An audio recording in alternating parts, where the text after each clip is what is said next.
प्रिय मित्रों, आज मैं जिस कहानी को बताने वाला हूँ वह यूनाइटेड स्टेट्स ऑफ अमेरिका की है। यह वहाँ का बहुत ही फेमस केस है जिसको कि काफ़ी न्यूज़पेपर और मीडिया ने कवरेज दी। एक मिस्टर ट्रेविस विक्टर अलेक्जेंडर, जिनका जन्म 28 जुलाई 1977 को हुआ था और वह एक अमेरिकन सेल्समैन थे। उनका मर्डर उनकी एक एक्स गर्लफ्रेंड, जिनका नाम जोडी अन एरियास था,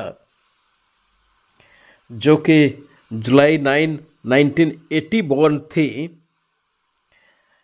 इस तरह से उनसे लगभग उम्र में 3 साल छोटी थी, द्वारा उनके ही घर में, जो कि एरिज़ोना में था, जूडी ने मर्डर कर दिया, उनकी हत्या कर दी।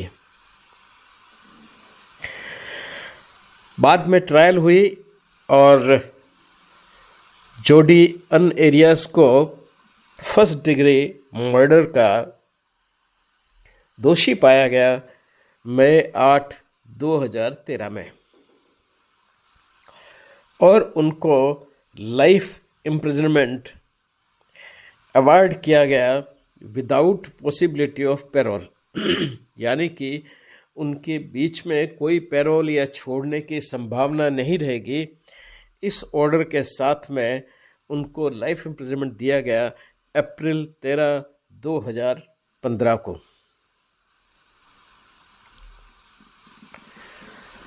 जब अलेक्जेंडर की बॉडी मिली थी तो उनके शरीर पर 27 घाव थे।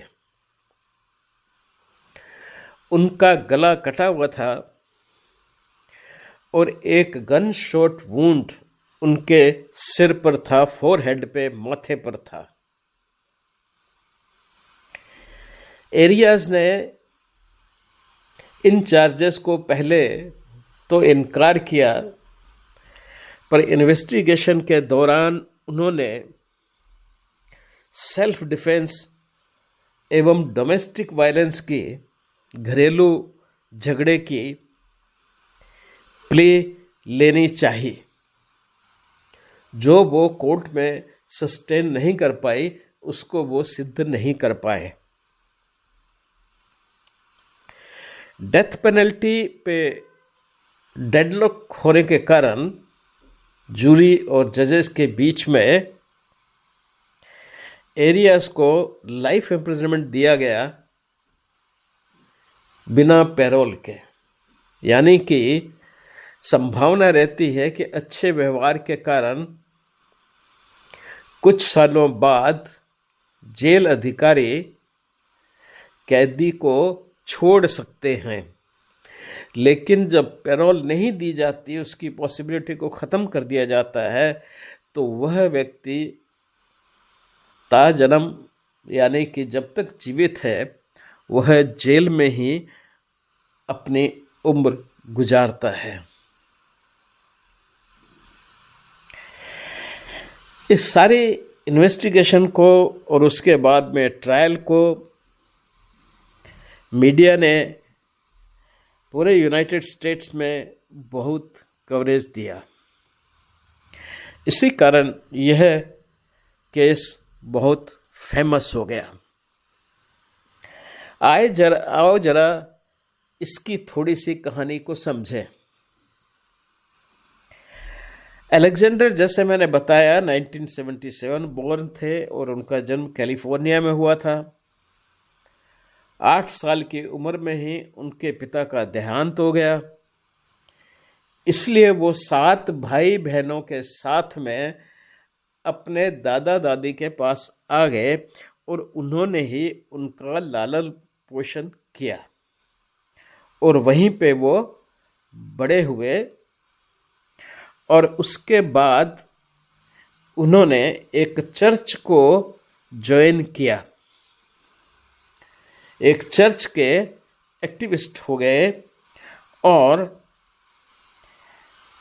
उन्हीं के अपने कहे के अनुसार वो इसलिए चर्च ज्वाइन किया था क्योंकि वो अक्सर बहुत लड़ाई करते थे, हर किसी से लड़ाई में उलझ जाते थे।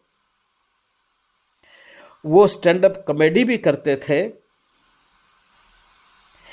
और फाइनली उनका selection as a motivational speaker for prepaid legal services, एक कंपनी थी prepaid legal services company PPL, उसमें उनका हो गया और वो मोटिवेशनल स्पीकर का ही काम करते थे इस कंपनी के लिए। दूसरी तरफ एरियाज, जिनका जन्म 1980 में हुआ था, 3 साल उम्र में छोटी थी और कैलिफोर्निया में जन्मी थी, वो 11th ग्रेड में आते आते उन्होंने डिसाइड किया कि मैं फोटोग्राफी में अपना कैरियर बनाऊंगी। इसलिए उन्होंने अपनी रेगुलर पढ़ाई छोड़ दी और वो फोटोग्राफी सीखने में लग गई। और फोटोग्राफी सीखने के साथ साथ वो कई तरह के छोटे मोटे काम जैसे भी मिलते थे उनको वो करती रहीं। और वह भी फाइनली PPL कंपनी की, जिस कंपनी में अलेक्जेंडर थे, उसी की सेल्स वुमेन अपॉइंट हो गई। सितंबर 2006 में इस कंपनी की एक कॉन्फ्रेंस हुई नवेडा, लॉस वेगास में।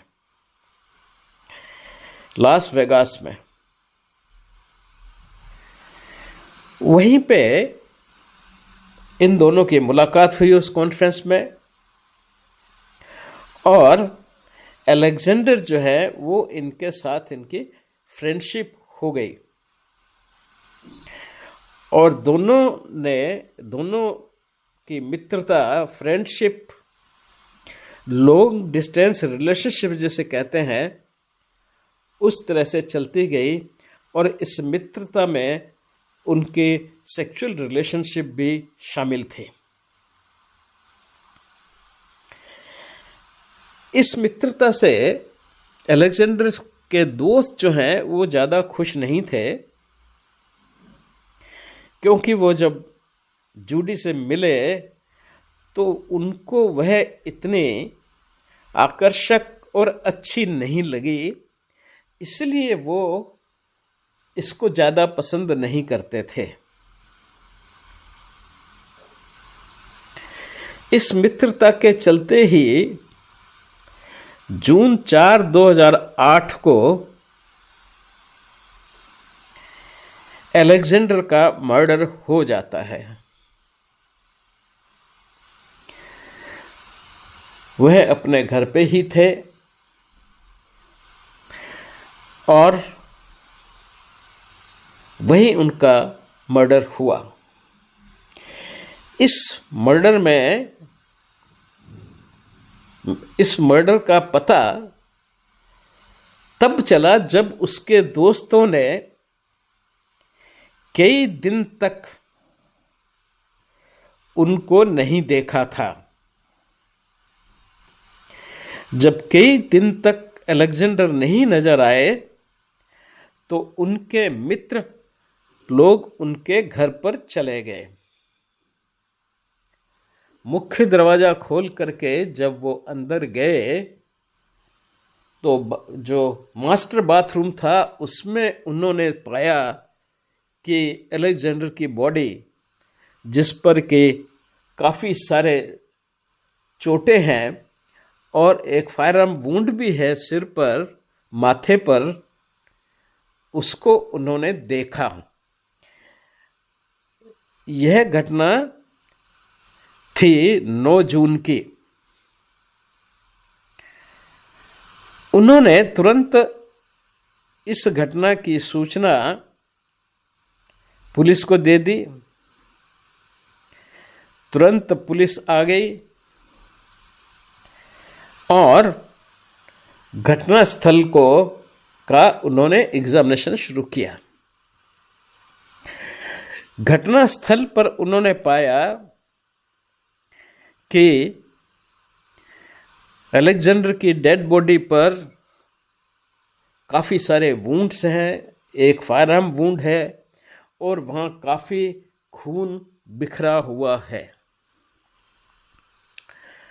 उन्होंने जब और छानबीन की तो उनको एक बिन में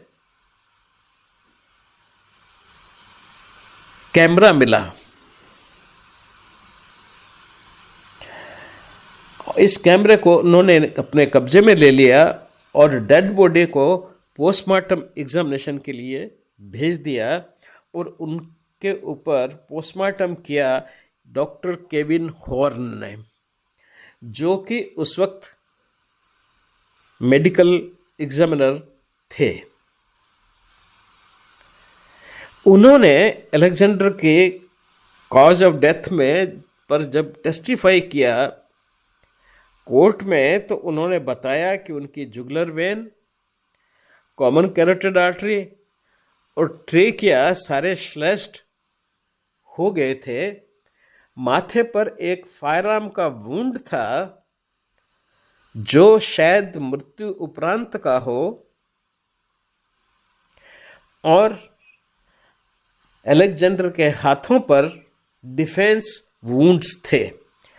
डिफेंस वुंड्स हम उन्हें कहते हैं जो अपनी रक्षा करते हुए व्यक्ति को लगते हैं। जैसे जिस भी चाकू या वेपन से इस केस में मारने वाले ने अटैक किया, उसको अलेक्जेंडर ने पकड़ने की कोशिश की होगी और उस पकड़ने की कोशिश में उसके हाथों पर डिफेंस वुंड आ गए और उसके बाद उनका मारने वाले ने उनका गला काट दिया, जिससे jugular vein, common carotid artery और ट्रेकिया कट गए। तो ये डिफेंस वुंड्स इस बात को जाहिर करते हैं कि उन पर हमला हुआ था और यह डेथ होमिसाइडल थी, किसी दूसरे व्यक्ति ने की है। इसीलिए डॉक्टर केविन हॉर्न ने इस डेथ को होमिसाइडल करार दिया। उसके उपरांत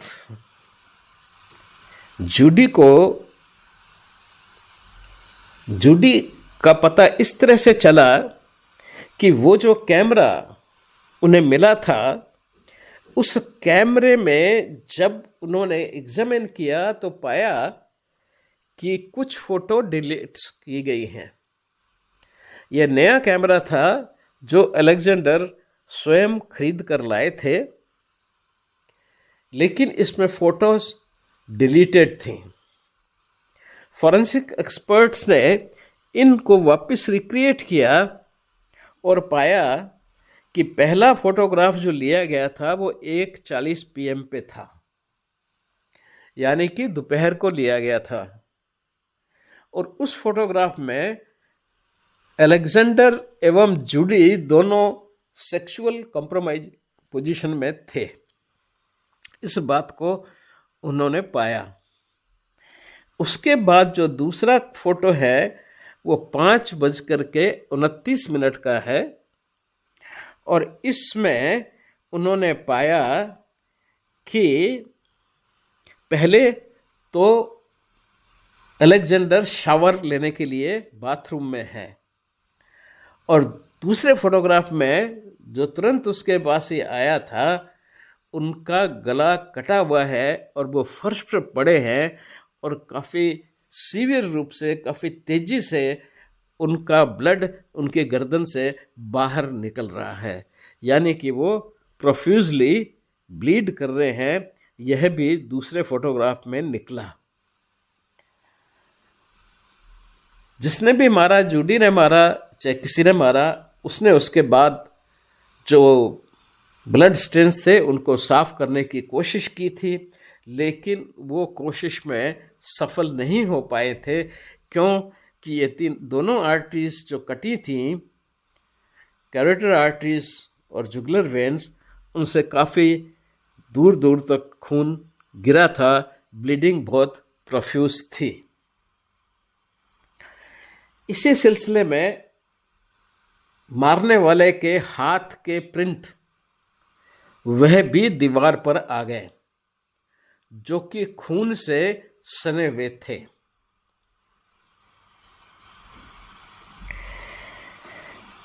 इन्वेस्टिगेटर्स ने शक की गुंजाइश जूडी पे गई, और जूडी, जो कि अपनी कार लेकर के बहुत दूर निकल गई थी, यह दिखाने के लिए कि वो वहां पे नहीं थी, उस वक्त मौके पे नहीं थी, ऐसा दिखाने के लिए ड्राइव करके काफी दूर चली गई थी। लेकिन पुलिस को शक होने के कारण उनको वापस बुलाया गया। उन्होंने मीन टाइम अलेक्जेंडर की फेसबुक पे कुछ ऐसा लिखा जिससे ये हो कि उसको मालूम नहीं है कि अलेक्जेंडर की मृत्यु हो चुकी है, यानी कि वो बिल्कुल उस चीज से अनजान है, उसका कोई उससे संबंध नहीं है।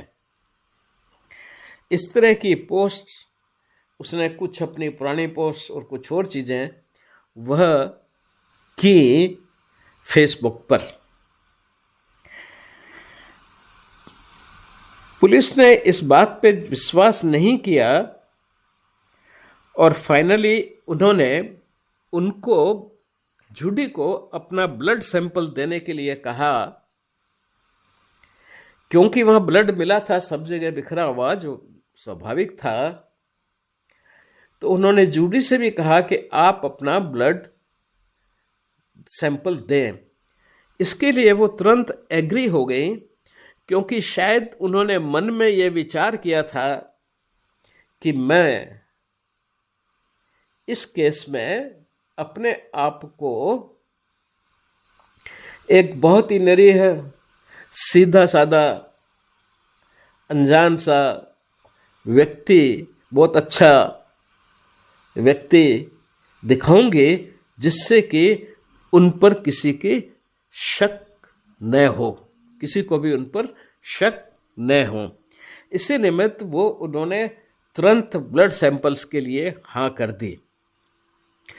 ब्लड सैंपल लेने के बाद में जब फॉरेंसिक लैब में इसको टेस्ट किया गया, तो उन्होंने पाया कि जूडी की डीएनए, जो ब्लड सैंपल मिले वहां पे जो थे मौके पर, उन सब में काफी में मिक्स्ड डीएनए है, यानी कि जूडी का डीएनए भी है और साथ में अलेक्जेंडर का डीएनए भी है। इस तरह जूडी के डीएनए उन ब्लड सैंपल्स पे डिटेक्ट हो जाने से जूडी के वहां पे प्रेजेंस साफ जाहिर हो जाती है। इस आधार पे उसे अरेस्ट कर लिया गया और फिर डिटेक्टिव्स द्वारा उसका डिटेल्ड एग्जामिनेशन शुरू हुआ, जो डिटेल्ड एग्जामिनेशन अपने आप में एक बहुत ही महत्वपूर्ण है फॉरेंसिक साइकोलॉजी में जो लोग इंटरेस्टेड रहते हैं। मैं उसका लिंक नीचे दे दूंगा, जो भी उसमें इंटरेस्टेड हों वह उस वीडियो को देख सकते हैं। यह वीडियो फॉरेंसिक साइकोलॉजी में जो कुछ लोग कुछ इंटरेस्ट रखते हैं उनके लिए बहुत महत्वपूर्ण है। उनको ये जानने में मदद करेगा कि किस तरह से परसिस्टेंट और वाइज क्रॉस एग्जामिनेशन से जो एक्यूज्ड पर्सन है उससे फाइनली आप सच उगलवा सकते हैं। वही इसमें हुआ। वो जो डिटेल्ड उनका डिटेक्टिव द्वारा इंटरव्यू था जो काफ़ी लंबा था, फाइनली उन्होंने ये स्वीकार किया कि हाँ, उन्होंने ही उनका मर्डर किया और अपनी सारी कहानी को बताया। उन पे ट्रायल शुरू की गई। ट्रायल कोर्ट में जूरी और जज सभी थे और उनको ग्रांड जूरी ने इंडिक्ट किया जुलाई 9, 2008 को। यह trial Arizona county, Maricopa County Arizona में यह ट्रायल हुई थी।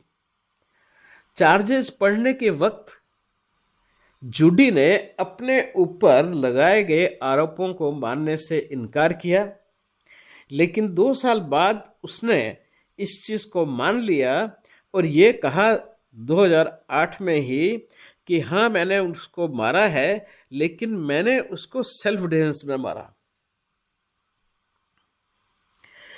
फिर उसने प्ली ली डोमेस्टिक वायलेंस की, लेकिन इन सब में कहीं भी सेल्फ डिफेंस में कोई व्यक्ति दूसरे आदमी को नंबर 1 27 वुंड नहीं मारेगा। गला काटने के बाद भी इतना गहरा गला काटा गया कि उसका ट्रेकिया और कैरोटिड आर्टरीज और जुगुलर वेन सब कट गई और 2 वेपन का यूज किया गया। दूसरा वेपन फायरआर्म भी उस पर दागा गया, जो कि काफ़ी समय बाद, यानी कि काफ़ी सेकंड्स बाद में, जब प्राय उनकी मृत्यु हो चुकी थी, तब दागा गया। तो यह सब उनके अगेंस्ट में जाता था कि यह सेल्फ डिफेंस का केस नहीं हो सकता, क्योंकि सेल्फ डिफेंस में व्यक्ति 1 या 2 वुंड मारेगा, वो इस तरह से कोई रिवेंज नहीं लेगा। ये शो करता है कि जैसे व्यक्ति रिवेंजफुल है, गुस्से में है और वो मरने वाले व्यक्ति को बहुत तगड़ी सजा देना चाहता है उसके अपराध के लिए। उनकी साइकोलॉजिकल नहीं ही ऐसा डोमेस्टिक वायलेंस में होता है, क्योंकि डोमेस्टिक वायलेंस में हमेशा डेथ जो है वो एक्सीडेंटल तरह की होती है, यानी कि अचानक वायलेंस में कहीं चाकू मार दिया या कुछ गुस्से में लगा कर दिया और वो वाइटल पार्ट पर लग गया तो आदमी की डेथ हो जाती है। लेकिन यहाँ पे तो बिल्कुल एक प्री प्लान्ड गुस्से में एक डिटरमाइंड सी चीज़ लग रही थी, इसलिए उनकी किसी भी प्ली को नहीं माना गया। और फाइनली जो ग्रांड जूरी है उन्होंने उनको कहा कि साहब ये 1st डिग्री मर्डर का चार्ज इसमें प्रूव होता है।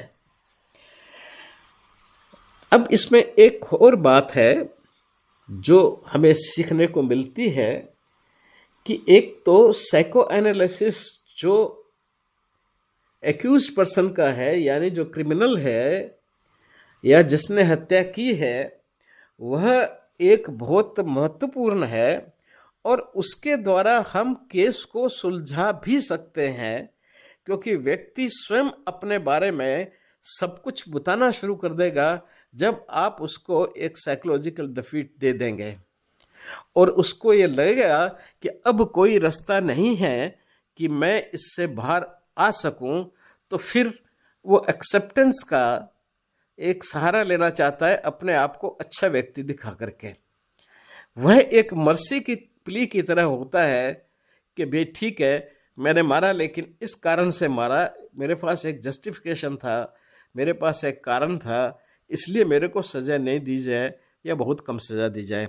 तो यह प्रयास हर व्यक्ति जब बिल्कुल फंस जाता है, खास करके जब वो पुलिस कस्टडी में हो, तो उस समय यह स्थिति बड़ी आसानी से क्रिएट हो सकती है अगर डिटेक्टिव और दूसरे व्यक्ति जो इसमें इन्वॉल्व रहते हैं थोड़े वाइज हैं और उनको साइकोलॉजिकल परिस्थितियों का ज्ञान है। इसलिए मैं एम्फेसाइज कर देता हूं कि फॉरेंसिक साइकोलॉजी की ट्रेनिंग जो कुछ डेजिग्नेटेड डिटेक्टिव्स हैं उनको ज़रूर देनी चाहिए, क्योंकि यह बहुत ही मदद करती है सच का पता लगाने में।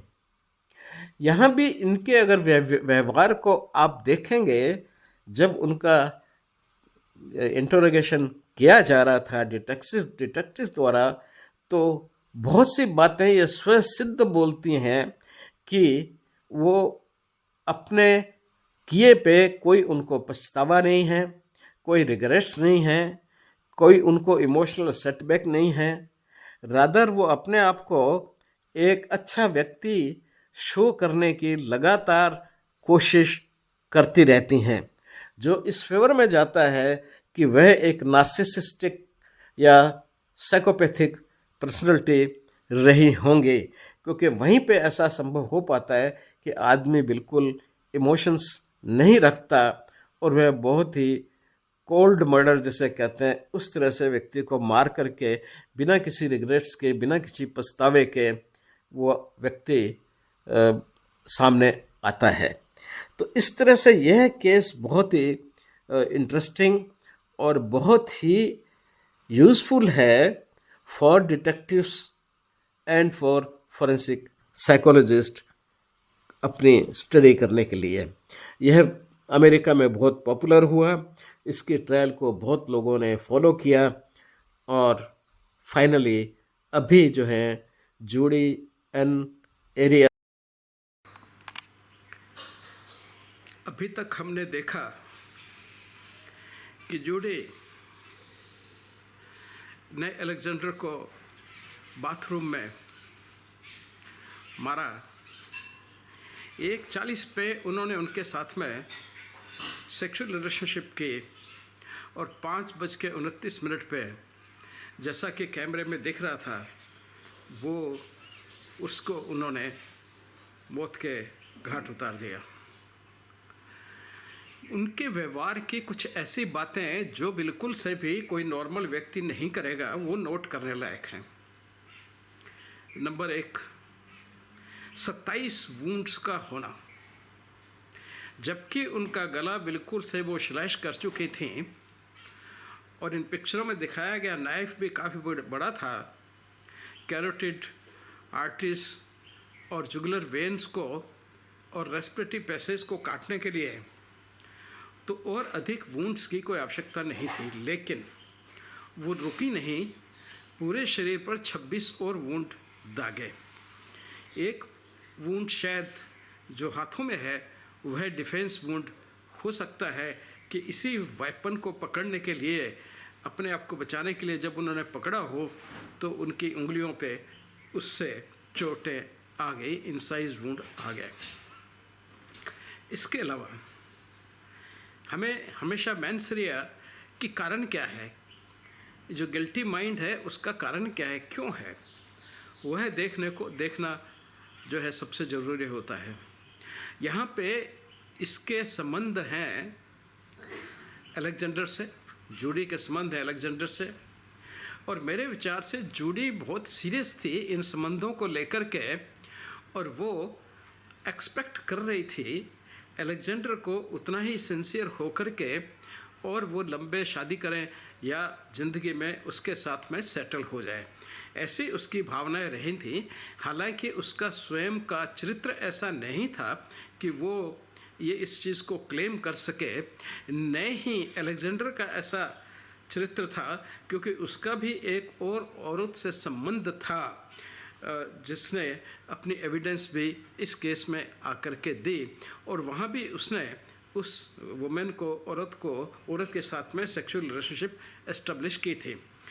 वो एक इसको मजाक, एक जस्ट एक इंसिडेंस के रूप में ले रहा था, जबकि यह बहुत ही इसको सीरियस संबंध ले रही थी। तो उसको ये जानने के बाद कि इस तरह से इनके किसी और औरत से भी संबंध है, एक जेलसी हो जाना बहुत ही स्वाभाविक बात है, पर्टिकुलरली नार्सिसिस्टिक पर्सनालिटी में। और उसके बाद हो सकता है इसने उनसे बात की हो और उसने कहा हो कि मैं इतना सीरियस तुम्हारे साथ में नहीं हूँ, ये तो हमारा ऐसे ही था, और उससे वो विचलित हो गई। जैसा कि नार्सिसिस्ट अक्सर होते हैं और वो नार्सिसिस्टिक रेज की स्थिति में पहुंच गई, क्योंकि वो तो अपना पूरा उस पर अधिकार समझकर बैठी थी कि ये इस व्यक्ति पे मेरा ही अधिकार है और मैं इस पे लॉन्ग टर्म में शायद इनके साथ में रहूँगी, ऐसा उसका अपना विचार था। पर अलेक्जेंडर का ऐसा कोई विचार नहीं था। और अपने दोस्तों की बातें इतनी सुनने के बाद तो उसका और भी ये विचार निर्बल हो गया होगा कि मैंने इसके साथ में जीवन का संबंध करना है। इसी बात को लेके उनकी हो सकता है कुछ बात हुई हो और उस पर उसको नार्सिसिस्टिक रेज हुआ और उसने उसका पहले गला काटा, फिर उसने उसके और उसी प्रोसेस में जो कैमरे से जिससे कि वो पहले फ़ोटो ले रही थी, एक्सीडेंटल जो उसका स्विच है वो ऑन होता गया एक्सीडेंटली और उसमें वो फ़ोटोग्राफ्स कैद होते गए, जिन फ़ोटोग्राफ्स ने बाद में ये सिद्ध किया कि जूडी ने ही इसका मर्डर किया है। जूडी का खुद का डीएनए यानी कि उसका खुद का भी उसमें ब्लड वहाँ पे उसी चाकू से जब उसने 27 वुंड डाले हैं पूरे शरीर पे, अलग अलग जगह पे, छाती पे आप देखेंगे कितने घाव हैं, तो नेचुरली उसका खुद का खून भी उसमें मिक्स हो गया और जो डीएनए में निकल आया और इस तरह से उसकी प्रेजेंस वहाँ पे एस्टेब्लिश हो गई।